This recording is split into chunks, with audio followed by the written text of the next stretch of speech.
let's get to our next conversation, shall we? And actually, this is pretty serious. And when you hear the numbers, it will just reflect on how serious it is. We're now in what is officially the biggest refugee crisis since the Second World War. New figures from the United Nations show that more than 5 million people have fled Ukraine since the Russian offensive began. Now, on top of that 5 million, we have more than 7 million people who have been displaced in the country. So that's 12 million. And 13 million are still trapped in the country's worst affected areas. So we're talking about 25 million people here. We know people in Essex are trying to do their bit and take in refugees, although that's still not running perfectly. But we have also spoken to people from Essex doing their bit in Ukraine itself to rescue people from the war zone. In a bit, we're going to speak to the former Braintree MP, Brooks Newmark, who is en route to Kiev right now. He's been organising buses to move people out. But first, let's catch up with Tony Anthony from Southend, who is CEO of the Christian charity, the Great Commission Society, and you'll remember had a very, as I said, a very strong conversation and one that I won't forget, as Tony has said, recounted what he'd been seeing on his first trip to Ukraine, and then told me that he was heading back out, absolutely home for a few days and then heading back out there, which he has done. And he's no longer in Ukraine at the moment, but he has spent another stint of time out there. Just remind us what you've been doing, Tony, and thanks for coming back on. Hello, Ben. Thank you for having me again. Can I just check you can hear me okay? Yeah, we can hear you. So it's a bit of a delay, but that's fine. Just tell us what you've been doing in Ukraine. Yeah, thank you. Well, from the outset, over the last 7 weeks, we've had about 300 of our missionary workers receiving refugees coming through the borders. Those that have wanted to leave the country, they've already done that now. So a lot of people are actually wanting to stay in Ukraine because they don't want to leave their husbands, their sons, their homes. So a lot of displaced people, as you correctly said. We've been shipping in humanitarian supplies into nearby towns. But the major work that we've been focusing on now, where I've been involved now in several mission trips, is taking tons of humanitarian aid supplies to the hotspots. And I'm talking about East Ukraine, where it's very close to danger there. And we've been taking the stuff through on lorries, 20-ton lorries. We've been taking typically 40 tons worth of humanitarian aid supplies. And then we transfer all of that into coaches and minibuses. And a big network of ours are basically evacuating as many women and children as possible. You know, we've been doing that in Kiev, in Kharkiv, Chernihiv, Mykolaiv, Dnipro, and Zaporizhia. And it's from Zaporizhia that we've been really extracting people that have escaped from Mariupol, Donetsk, and also some areas which are now becoming too difficult to reach, which is places like Kramatorsk and Bakhmut and Lysychansk. I'm sorry, my pronunciation must be awful. Pavlograd.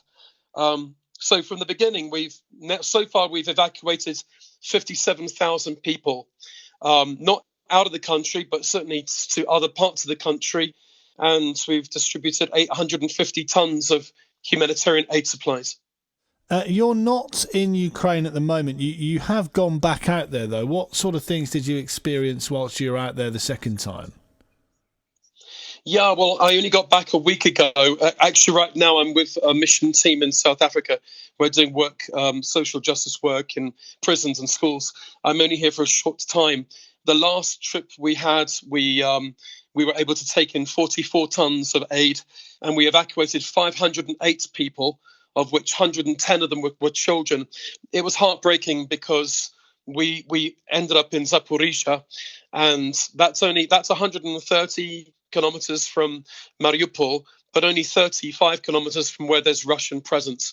And there were missiles, there were bombs going off in Zaporizhia.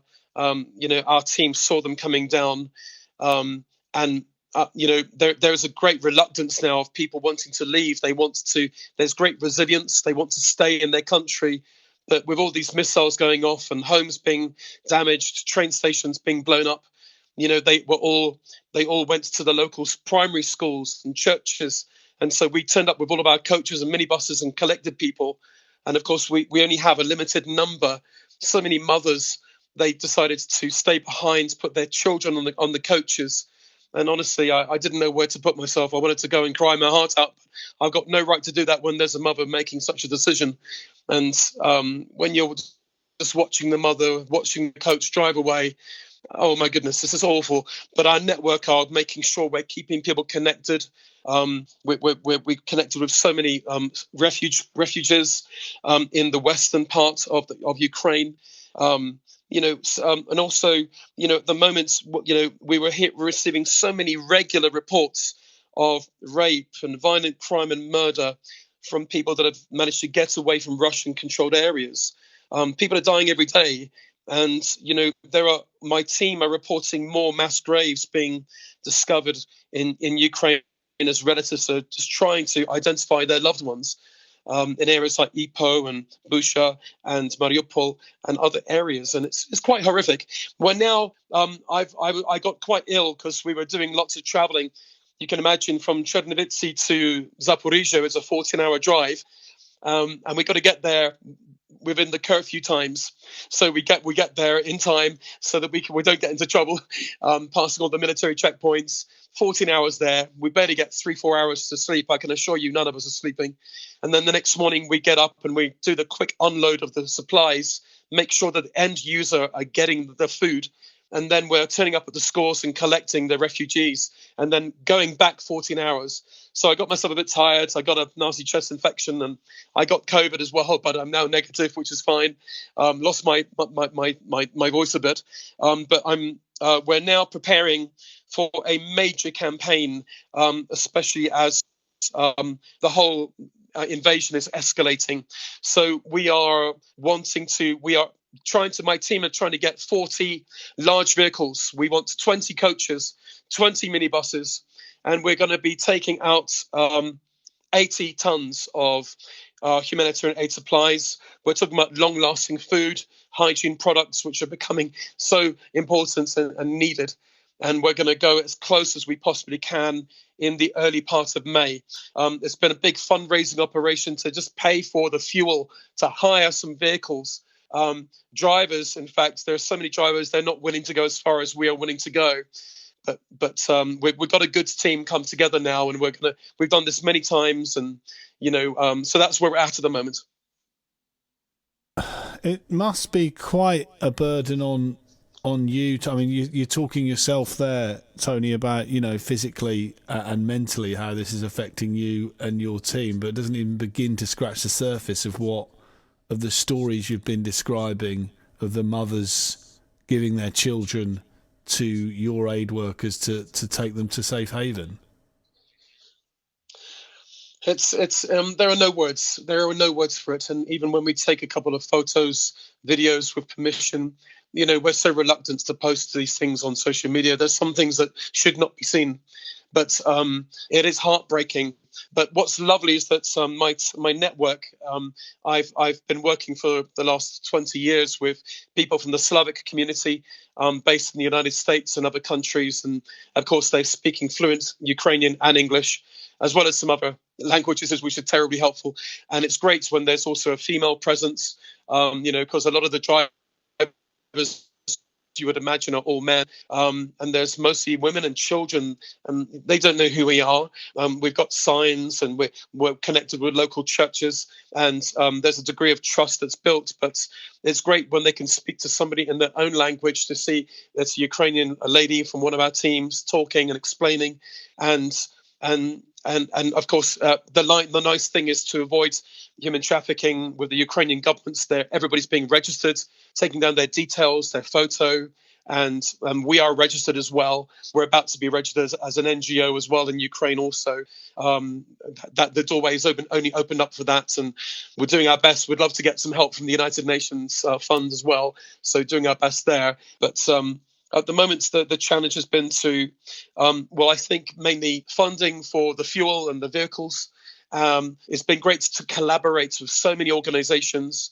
that are aid organizations, all different shapes and sizes and flavors, just wanting to pack up, boxes with useful items that we can get to people that are in desperate need.